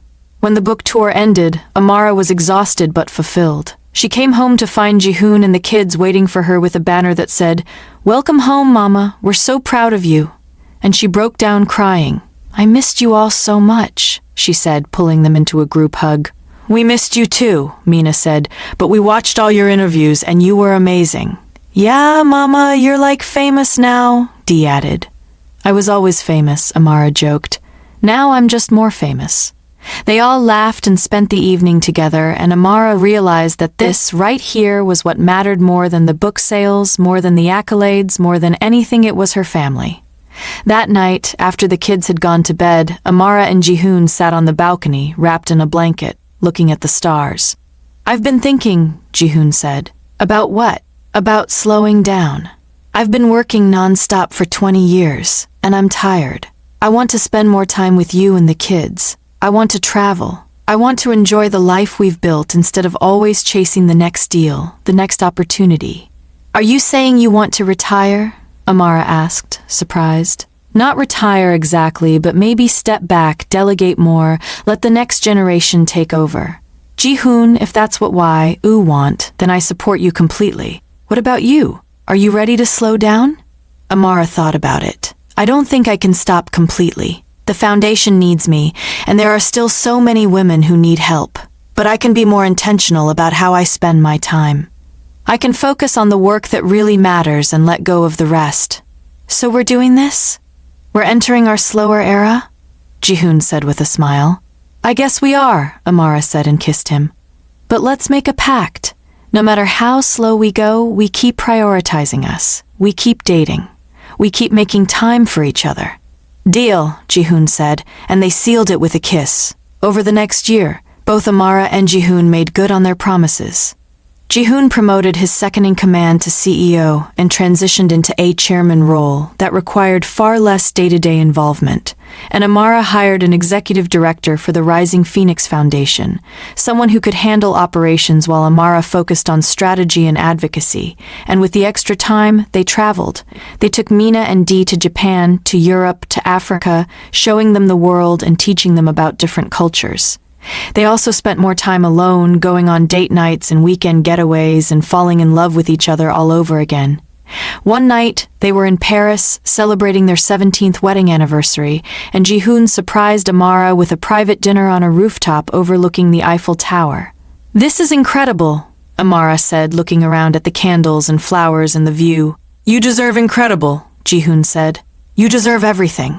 They ate and talked and laughed, and when dessert came, Jihoon stood up and got down on one knee. Amara's eyes went wide. "What are you doing? We're already married." "I know, but I never proposed to you properly. I never asked you to marry me because you wanted to. I asked you to stay, and you said yes. But I want to do this right." He pulled out a ring, a stunning diamond that caught the light from the Eiffel Tower. "Amara Okafor Kang, you are the love of my life. You are my partner, my best friend, my everything. And I want to spend the rest of my days making you as happy as you've made me. So will you marry me again? Will you keep choosing me every day for the rest of our lives?" Amara was crying so hard she could barely speak. "Yes, yes, of course, yes." Jihoon slipped the ring on her finger next to her wedding band and stood and kissed her, and the few other diners on the rooftop applauded. "I love you so much," Amara said. "I love you more," Jihoon said. "Impossible." And they spent the rest of the night dancing under the stars, talking about their future, planning their next 17 years together. When they returned home, Amara threw herself back into the foundation's work with renewed energy. She'd been working on a new initiative providing microloans to women who had escaped exploitation so they could start their own businesses and become financially independent. The program launched in 10 countries, and within the first year, over 1,000 women had received loans, and the success rate was over 90%. Seeing these women thrive, seeing them build businesses and support their families, was the most rewarding thing Amara had ever done. Aside from raising her own children, Mina graduated high school as valedictorian and gave a speech that brought the entire auditorium to tears. "My mother taught me that our past doesn't define us," she said, "that we have the power to choose who we become. And I choose to be someone who fights for justice, who stands up for the vulnerable, who uses my voice to make a difference. And I hope that all of you will choose the same." When she finished, Amara and Jihoon were both sobbing with pride. Mina had been accepted to Harvard to study international law, and while Amara was sad to see her go, she was also thrilled that her daughter was chasing her dreams. The day they dropped Mina off at college was one of the hardest of Amara's life. She cried the entire drive home, and Jihoon held her hand and let her cry. "She's going to do amazing things," he said. "I know, but I'm going to miss her so much." "Me too, but we raised her to be independent, to be strong, and now we get to watch her fly." And he was right. Over the next 4 years, Mina excelled at Harvard. She interned at the International Criminal Court. She volunteered with refugee organizations. She became a leader on campus. And Amara watched with pride as her daughter became the woman she was meant to be. Dee, meanwhile, was in high school and starting to think about college. He'd expanded his sneaker business and was now making 6 figures a year. "I don't even know if I need to go to college," he said one night at dinner. "I'm already making more money than most college graduates." "Money isn't everything," Jihoon said. "Education gives you knowledge, perspective, critical thinking skills that you can't get from running a business." "But Appa, you didn't go to college, and you're one of the most successful people I know." "I didn't go to college because I couldn't afford it," Jihoon said. "But if I'd had the opportunity, I would have. And I want you to have that opportunity." Dee grumbled but eventually agreed, and when he was accepted to Stanford to study business, Amara was thrilled. "Both of our kids at top universities," she said to Jihoon. "We did good. We did very good," he agreed. And when they dropped Dee off at school a year after Mina had started at Harvard, the house felt emptier than it ever had. "It's just us now," Amara said as they drove home. "Just us," Jihoon repeated. "Is that a bad thing?" "No," Amara said. "It's actually kind of exciting. We get to focus on each other again. We get to be selfish with our time." "I like the sound of that," Jihoon said, and he reached over and took her hand. The empty nest phase was an adjustment, but Amara and Jihoon embraced it. They traveled more. They took up new hobbies. Jihoon started painting, and Amara started learning Korean cooking from Mrs. Shin. They also became more involved in philanthropic work together, co-chairing several charitable organizations and using their combined influence to raise awareness and funds for causes they cared about. And through it all, their love for each other only deepened. They'd been through so much together, trauma and triumph, joy and sorrow, and it had forged a bond that nothing could break. 20 years after the auction, Amara woke up on her 52nd birthday to find Jihoon already awake, watching her. "Good morning, birthday girl," he said. "Good morning, old man," she teased. He was 56 now, with silver streaking his hair, but he was still as handsome as ever. "I have something for you," he said, and handed her an envelope. She opened it, and inside was a deed to a house in Jeju Island, the place where they'd renewed their vows. "Jihoon, what is this?" "It's our retirement house," he said. "I bought it last month and I've been having it renovated. I thought when we're ready to really slow down, we could move there, spend our days on the beach, grow old together." Amara's eyes filled with tears. "This is the most romantic thing you've ever done. Just wait until you see the house. It has a studio for me to paint in, and an office for you to work from, and a huge kitchen for all the cooking you've been learning, and a garden and a view of the ocean. When can we go see it?" "Today if you want. It's your birthday. We can do whatever you want." "Let's go," Amara said. And they flew to Jeju Island that afternoon, and when Amara saw the house, she fell in love. It was perfect, everything she'd ever dreamed of. "This is where we're going to spend the rest of our lives," she said. "This is where we're going to grow old and watch our grandchildren play and live out our happily ever after." "Exactly," Jihoon said and kissed her. They didn't move to Jeju Island immediately. They still had work to do in Seoul, but they started spending more and more time there, using it as a retreat, a place to rest and recharge and dream about the future. Mina graduated from Harvard and was accepted to law school, and Dee graduated from Stanford and started his own tech company that focused on ethical supply chains in the fashion industry. Both kids were making Amara and Jihoon incredibly proud, and both were following in their parents' footsteps, using their success to make a positive impact on the world. On their 25th wedding anniversary, Amara and Jihoon threw a massive party, inviting everyone who had been part of their journey, friends, family, colleagues, women from the Rising Phoenix Foundation. It was held at the house in Jeju Island, and it was a beautiful celebration of love and resilience and community. Mina and Dee both gave speeches about their parents, about what they'd learned from them, about how their love story had shaped the people they'd become. "My parents taught me that love is a choice," Mina said. "It's not just a feeling. It's a decision you make every single day to show up, to fight for each other, to build something together.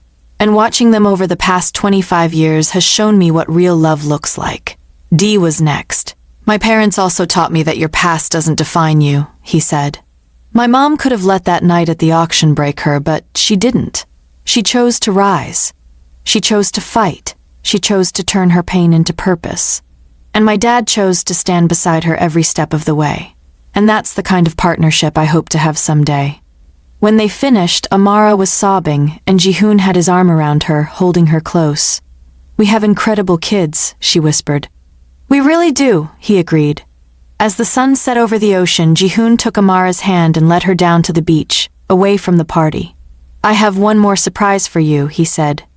"Jihoon, you've already given me so much, the house, the party. What more could there possibly be?" He pulled out a small box and opened it. Inside were 2 matching bracelets, simple and elegant, with their names engraved on them. "Dee these made," he said, "so that even when we're apart, we carry each other with us."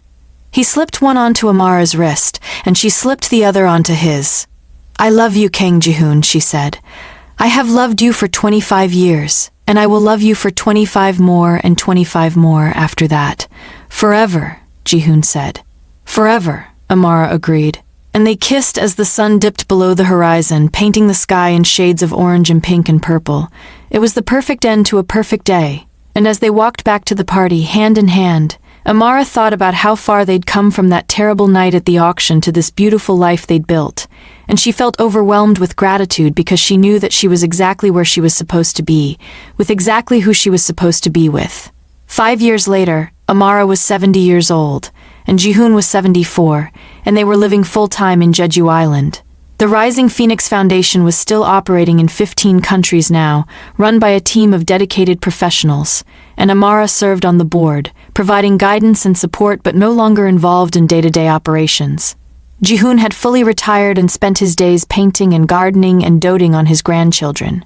Mina had married a fellow lawyer, and they had 2 kids, a boy and a girl. And Dee had married his college sweetheart, and they had a son. Amara and Jihoon's house was always full of laughter and chaos when the grandkids visited, and they loved every minute of it. One afternoon, Amara was sitting on the porch, watching Jihoon play with their grandson, when Mina came and sat beside her. "Mama, can I ask you something?" "Of course, sweetheart. Do you ever think about that night, about what your life would have been like if Appa hadn't walked into that ballroom?" Amara was quiet for a moment. "Sometimes, but not with regret. I think about it with gratitude because that night, as terrible as it was, led me here to this life, to this family. And I wouldn't change that for anything. Even though it was traumatic? Even though it hurt? Even though," Amara said, "because the trauma doesn't define me. What defines me is what I did after, how I chose to heal, how I chose to love, how I chose to fight. And your father gave me the space to do all of that." Mina nodded. "You and Appa have the greatest love story I've ever seen. It's not perfect, but it's ours," Amara said, "and that's what makes it great." They sat in comfortable silence, watching Jihoon and the kids, and Amara felt a deep sense of peace. She'd lived a full life, a meaningful life, a life filled with love and purpose, and she was grateful for every single moment. That night, after the kids had gone to bed, Amara and Jihoon sat on the beach, wrapped in a blanket, looking at the stars. "We did good, didn't we?" Jihoon said. "We did amazing," Amara agreed. "We built a family. We built a legacy. We built a life worth living. And we did it together." "Together," Amara echoed, and she leaned her head on his shoulder. "I love you, Kang Jihoon. Thank you for saving me. Thank you for loving me. Thank you for giving me the most incredible life. I love you too, Amara Kang. And thank you for choosing me. Thank you for staying. Thank you for building this life with me." They sat there for hours, talking about the past, reminiscing about their journey, planning what little future they had left. And when they finally went inside and climbed into bed, Amara curled into Jihoon's arms the way she had for 30 years. And she felt completely at peace because she knew that no matter what happened tomorrow, or the next day, or the day after that, she had lived a life filled with love, and that was all that mattered. And as she drifted off to sleep, she thought about that scared, broken girl standing on an auction block 30 years ago, and she wished she could go back and tell her, "It's going to be okay. You're going to survive. You're going to thrive. You're going to find a love so deep and so true that it will heal every wound. And you're going to build a life beyond your wildest dreams. So hold on. Keep fighting, because the best is yet to come." And it had been the best. It had been everything. And as Amara fell asleep in the arms of the man who had loved her for 30 years, she smiled because she knew that her story wasn't just about being bought, it was about being chosen and choosing in return. It was about transformation and resilience, and the power of love to heal even the deepest wounds. And that was a story worth telling, a story worth living, a story that would inspire others long after she was gone. 32 years after the auction, Amara passed away peacefully in her sleep with Jihoon holding her hand. She was 72, and she'd lived a full, rich, beautiful life. Jihoon was devastated, but he took comfort in knowing that she'd died happy, that she'd accomplished everything she'd set out to do, that she'd changed thousands of lives, and that she'd been loved deeply and completely. The funeral was massive. People came from all over the world to pay their respects, women whose lives she'd saved, colleagues, friends, family, and Jihoon stood at the front and gave a eulogy that brought everyone to tears. "Amara was the love of my life," he said. "She was my partner, my best friend, my everything. And losing her feels like losing a part of myself. But I know that she wouldn't want me to spend the rest of my days mourning. She'd want me to celebrate the life we built together, to honor her memory by continuing the work she started. And that's exactly what I'm going to do." And he did. Jihoon lived for another 5 years, and he spent every day working with the Rising Phoenix Foundation, mentoring young entrepreneurs and spending time with his grandchildren. And when he finally passed away at the age of 79, he died with a smile on his face because he knew he was going to see Amara again. Mina and Dee took over their parents' legacy. Mina became a human rights lawyer who fought trafficking cases around the world, and Dee expanded the Rising Phoenix Foundation's microloan program to 30 countries. And together, they ensured that their parents' work would continue for generations to come. And whenever they told the story of how their parents met, they always ended it the same way. It wasn't a fairy tale beginning, but it was a fairy tale ending, because love isn't about how you start, it's about how you finish. And our parents finished strong. They built a life filled with love and purpose and impact. And that's the legacy they left us. And so the story of Amara and Jihoon lived on, passed down through generations, told to grandchildren and great-grandchildren, shared in books and documentaries and speeches. And every time someone heard it, they were reminded that no matter how dark the beginning, no matter how painful the journey, there is always hope. There is always the possibility of transformation. And there is always the power of love to heal and redeem and make all things new. Thank you so much for watching this story all the way to the end. I hope Amara and Jihoon's journey touched your heart the way it touched mine. This is what love looks like when it's real, imperfect, messy, but absolutely worth fighting for. If you enjoyed this story, please hit that like button, subscribe to Black Seoul Romance Stories TV, and turn on notifications so you never miss another epic romance. Drop a comment below telling me, what was your favorite moment? Do you believe in second chances? Would you have made the same choice Amara did? Share this video with someone who loves a good love story, and if you want more content like this, let me know what kind of story you want to see next. Should I do a billionaire romance? A forbidden love story? A mafia romance? You tell me. Thank you again for being here, for listening, and for supporting this channel. Until next time, keep believing in love, keep fighting for your dreams, and remember your story isn't over yet. The best is still to come.